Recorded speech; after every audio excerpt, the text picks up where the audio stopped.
ऐजा उपस्थित तमाम भोजपुरिया भगवान के हम आप सबके बेटा भाई भतीजा दोस्त मित्र यार सनी आप सबके चरण में बार बार प्रणाम निवेदित करता। एक बार थपरी बजा के अपना लड़का के अपना भाई के आशीर्वाद दे दी सब। ये थपरी वो चीज खाती जरूरी बा ताकि हमरा लागे कि हम अपना परिवार के बीच में आइल बनी, हम अपना माई बहन अपना भाई बंधु के आशीर्वाद पावे आइल बनी। बड़ी सौभाग्य के बात बाटे कि श्री दुर्गा पूजन समारोह बाल संघ सुनवानी बलिया जो 1969 से लगातार चलता रहल बाटे माई की कृपा से और माई के चरण में भी बार बार प्रणाम। वो पूरा कमेटी के हृदय से शुभकामना बाटे कि हमरा ऐसा मामूली गवैया के आप सब इतना मान सम्मान दे रहल बानी।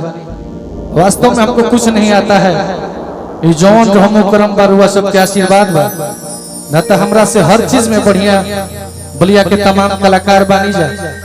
ये बीच में सनिया के प्यार देला खातिर रुआ सबके बार बार धन्यवाद, कोटि कोटि आभार। एक बार अपना सब खातिर रुआ सब ताली बजाली बुझाई कि हमार सम्मान हो जाए। संगीत सफर शून्य से स्टार्ट भइल बाटे, शिखर तक जाए में कितना दिन लागी, कितना मेहनत करे के बाटे, हमनी के तक करते रह जा। लेकिन जब तक रुआ सबके आशीर्वाद ना मिले तब तक हमारा ऐसा लड़का अपना के गायक कहे की जिद ना करी हुई। ये मंच पे तमाम भोजपुरी के कलाकार बनी जा जे हमरा से श्रेष्ठ बाटे और तमाम बड़ भैया लोग के बार बार प्रणाम बाटे। कृष्णा मिठू भैया, सोनू लाल सधुआ भैया, निकी राज से बानी और टोनी यादव जी बानी, उद्घोषक मुकेश चंचल जी बानी, पूरा भैया लोग के बार बार प्रणाम।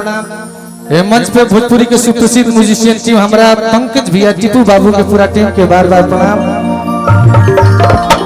साथे साथे हमार पूरा टीम गार्जियन आदरणीय शुभम चतुर्वेदी भैया, भोजपुरी के सुप्रसिद्ध मंच उद्घोषक हमार प्रिय बड़ भाई प्रशांत गिरी भैया, कलम के बेताज बादशाह आदरणीय किशनकांत भैया, शुभम बाबू, राहुल तिवारी, अखिलेश भाई, हमार शुभम बाबू, दीपक बाबू, हमार दादरा म्यूजिक कंपनी के मालिक डब्लू भैया, भैया के बार बार प्रणाम बा। और विशेष आभार देव हम पिंटू मिश्रा भैया के।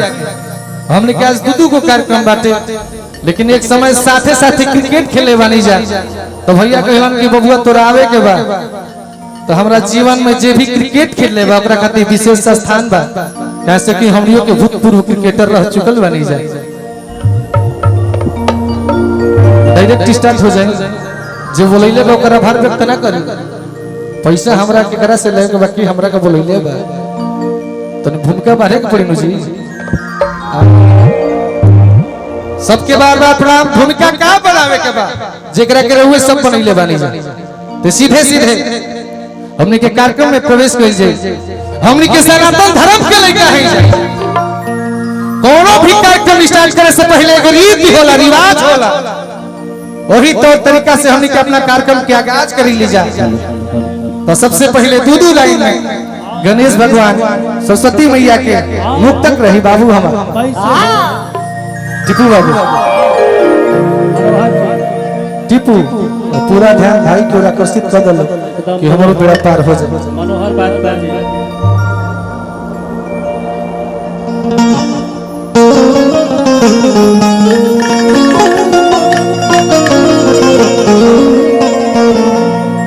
कहे के बात कैसे हो कि हो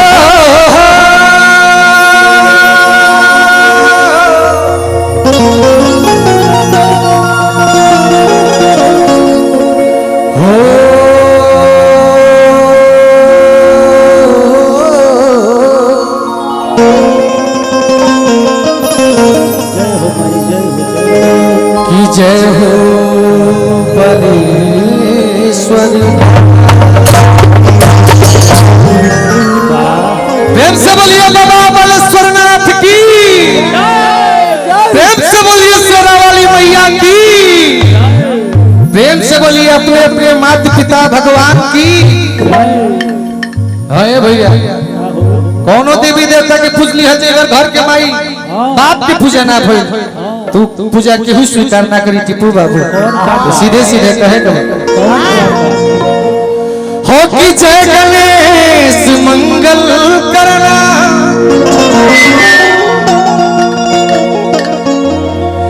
जय गणेश मंगल करना, विघ्न हरहु गणरा,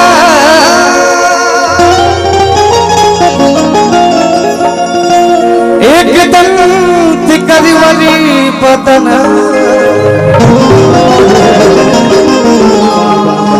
सीध करो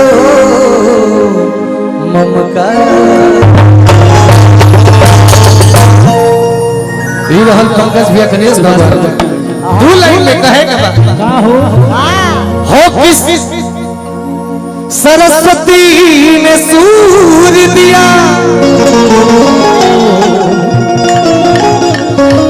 कि सरस्वती ने सूर दिया, गुरु ने दी हो गया, कि माता पिता ने जन्म दियो, कदम लिखे भगवान। प्रेम से बोलिए साचे दरबार की। मंच के माध्यम से परम पूज्य गुरुदेव श्री अजीत हलचल गुरु जी के चरण में बार बार पांव लगी रही, ओ माता पिता के प्रणाम रही जे हमरा इस नालायक लड़का के जन्म देले बा, अपना कर्म से माई बाप के जन्म दिहल सिद्ध करे में लागल बानी जा। काल तक जोना सनिया के माई बाप के नाम से लोग जानत रहे, आज सनिया के नाम से माई बाप के लोग जाने लागल। एकरा से बड़ा सम्मान कुछ भी ना हो सकेला। इस सम्मान के असली हकदार, इस सम्मान के लायक हुई बनी तरुआ सबके आशीर्वाद से। तो पुनः आप सबके बहुत बहुत धन्यवाद। और सीधे सीधे गीत गौनई से आप सबके बीच में सेवा रही थे। लड़का गई वो माई के दरबार में पंकज भैया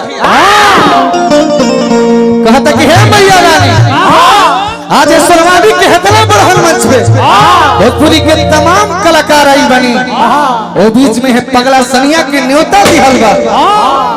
हे मैया रानी तोहरा आवे के बाद ये लड़का के लाज बचावे के बाद अब ने माई से लाज बचाओ तो उन्हें के फायर कर देहला बम रहला बम आधवा ध्यान त हमर ओनी चल गई ना फूटी। हां भाई बड़ी करेजा के कमजोर लड़का है, और कलाकारी लाइन मांगिला के बाद ऐसे हो लोग कमजोर हो जाला। हां के बाद लड़का माई से कहता का कहता बाबू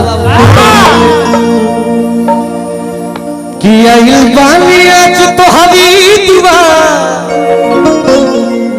एकदम प्योर भजन बुझाई के माई के अच्छा लागत रही तो अपना भाई खातिर रुआ सब जितना लोग बानी जे हमार माई हमार बहन हमार बुचिया हो कि सब कोई तो केहू के बेटा लागत, केहू के भतीजा लागत, केहू के भाई लागत।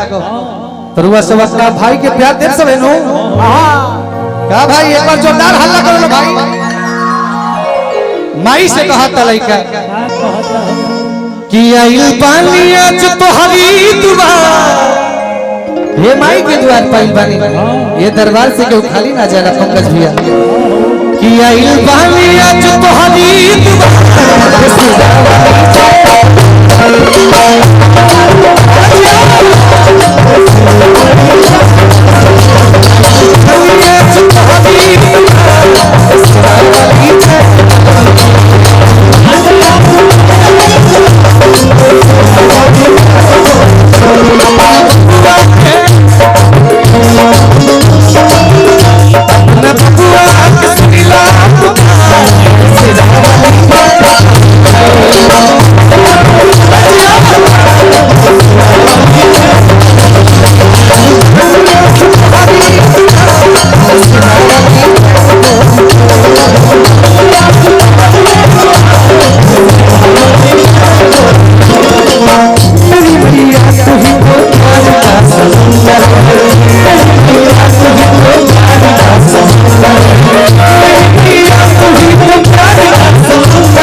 अंजलि से आइए माई के भजन पर खुद स्वयं भगवान जी झूमले मानिए तो हमने इस भक्त झूमता तका या इन बनिया तो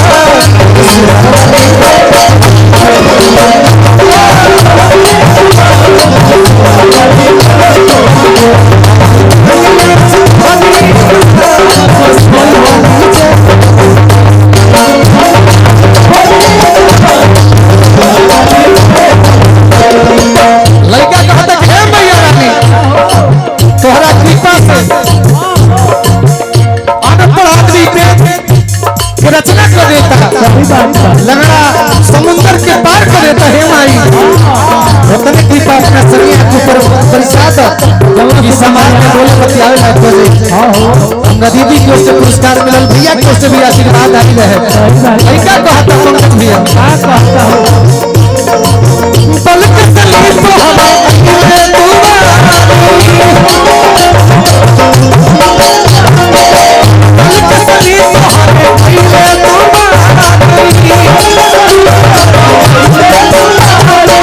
अब की बलिका सभी तोहरे अइले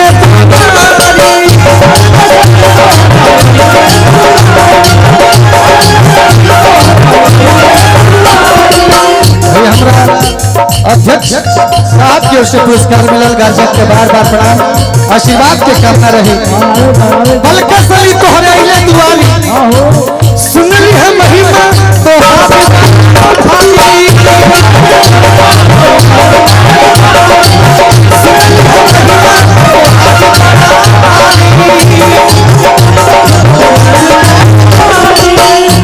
ये मैया इस सभा में माई माई कह के सनिया चिल्लाता तोहरा आवे के पड़ी ना तो लोग कहीं कि सनिया पागल हो माई माई चिल्लाते रही माई वही अपना बबुआ अपना बबुआ सुन के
कोषाध्यक्ष चंदन यादव भैया की ओर से पुरस्कार मिलल भैया के बार बार प्रणाम आशीर्वाद के कामना रही आप ही है ना शुभम भैया टीम फिल्म शुभम भैया भावी जिला पंचायत प्रत्याशी बड़े भैया अनु मिश्रा जी की ओर से पुरस्कार मिलल भैया के बार बार प्रणाम आशीर्वाद के कामना रही इंद्रलोक साउंड सर्विस एवं डीजे किसी भी शुभ अवसर पर साउंड भाड़े पर लेने के लिए संपर्क करें प्रोप्राइटर इंद्रजीत प्रसाद इतने में भैया सर्वभक्त जान तो हवा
एक बार अच्छा लगल हो तो तनी थपड़ी बजा के